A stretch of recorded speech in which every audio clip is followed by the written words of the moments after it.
Ready to ditch the bulky wallet and tap into the future of payments right here in the Philippines. First things first, let's add your credit or debit card to your Apple Wallet. Open the Wallet app on your iPhone. Tap the plus button, usually found in the top right corner, then select debit or credit card. You can either manually enter your card details or use your iPhone's camera to scan the card. The camera will automatically detect the details. Review the card information and then tap Agree to the terms and conditions. You might need to verify your card with your bank via SMS or by answering some security questions.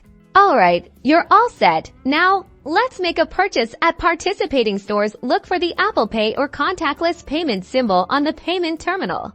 Double-click the side button on your iPhone to activate Apple Pay. Face ID or Touch ID will prompt you to authenticate.